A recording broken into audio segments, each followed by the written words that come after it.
Subscribe to our channel and press the bell icon to never miss an update.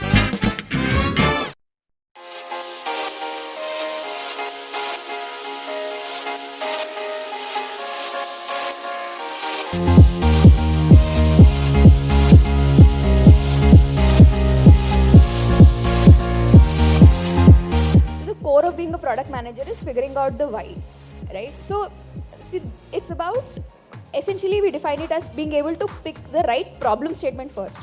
Like, define your problem. What are you really trying to do? What are you really going after? And then defining the success metric around it. If what should happen, so that then you can say that, you know what, I've solved the problem. So there was a team for device product management, which was more stuff on the device. There are PMs who do more of the things on the content end. Right. But these are all different flavors of product management. So with devices product management, if someone's interested, it's actually more a go-to-market product marketing kind of role. Right. Because you're talking more about how would you sell this device in the country, what is the communication you would use, how would you launch a new device. So I've launched, I think, 4 or 5 Kindles in the time that I was on the Kindle team. We get a lot of status calls, right? People call Flipkart asking for where is my shipment, right? Now you can take that as a problem statement. People are calling asking for where is the shipment. If you take that as a problem statement, the answer you'll arrive at is let's ensure these people know where the shipment is. But if you then break it down, who are these people? Are these first-time users? Have they ordered before? Have they called before? Have we already told them that, you know what, this is where on the app you can check. Where are they even calling from? Where are they getting the number from? Are they getting the number from the app, right?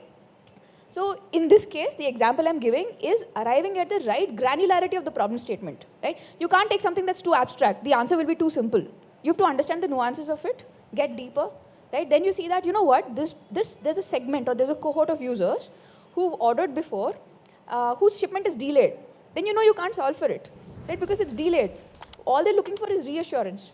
There's a cohort of users who's never ordered before, first-time users, so you educate them, right? And then track how the number of calls are going down there.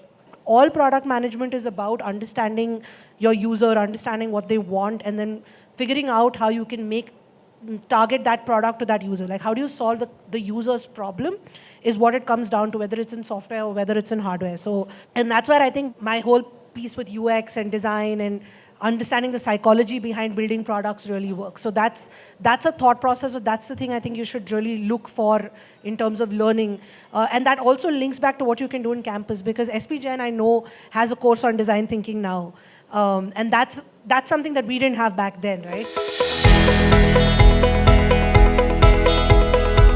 Yeah, I think this is something which has been an ongoing effort for the last 5 years. And I think we're living in a world where you have all the knowledge available to you, but you're just lost in the sea of knowledge. And curation, there's everyone who's trying to curate good stuff, and you can obviously follow a few people sort of completely. But I think at some level you have to rely on whether you use a Feedly, sort of an RSS feed, or you use Twitter or Flipboard. Whatever you use, you have to sort of keep trying to curate it, because there are people who write good stuff. Maybe they have a blog, they write one good article out of 10, right? So you have to sort of get to the content which is like really, really valuable and curate the list for yourself. I think only you can do it for yourself, and it just requires a lot of daily interest to follow people.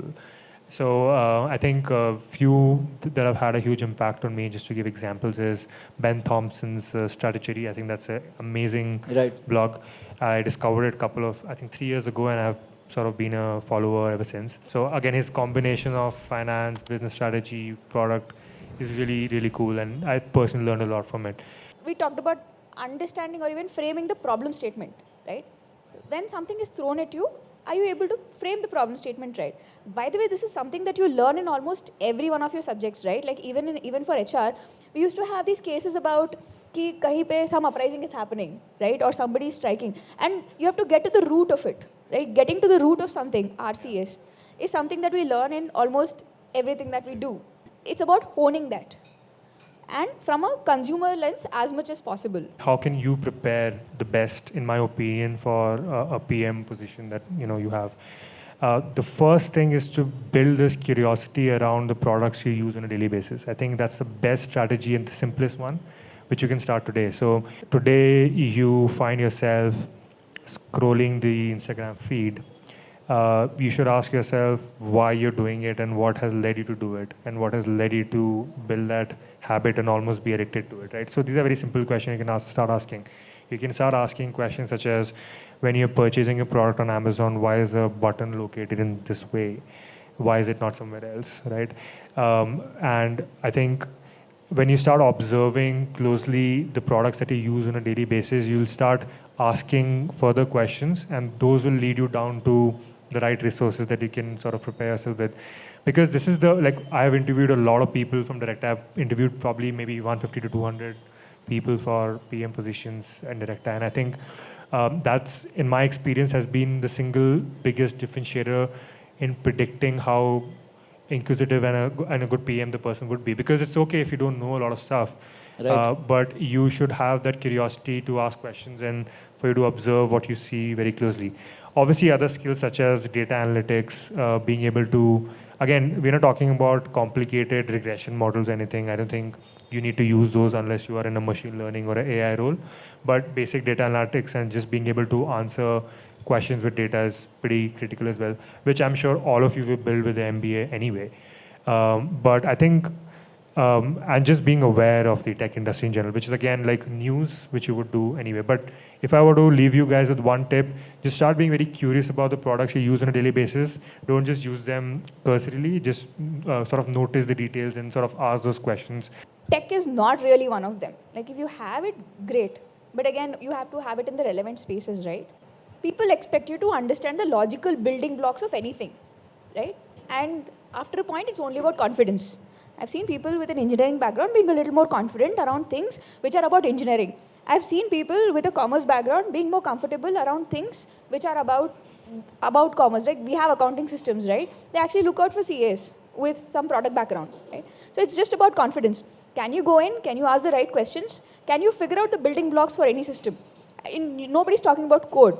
Logical building blocks. This is where it gets to. If you look at product management as a job function, it's relatively new, right? So I think what is happening is you obviously have a lot of good content out there on the internet to prepare yourself every day when you face a new challenge. Like if you have a specific question around analytics, you can find great resources online. But when it comes to a structured education degree like an MBA, I think everything from the courses available to the case studies that are available, they're more skewed towards traditional job functions where there has been enough time for people to research into those and come up with case studies, right? So if you're someone taking up an M&A course, you'll find a lot of Harvard case studies which take up historically amazing M&As and analyze them, and you'll have a lot to learn from them. I think that kind of content which B schools need around product management is sort of just starting to get prepared. So obviously you will have case studies around, I'm sure you'll have a case study in the future around how good an acquisition Instagram was for Facebook, right? From Right. all aspects, financial, strategy, and product. But I think as of now, you won't sort of see that structured courses that you probably are looking for in a B school. Get placed in a very good product management company straight out of B school, right? And I'm giving options because not everybody will, right? Only 1% or 2% or 5% of people will end up going to a top class product management company, right?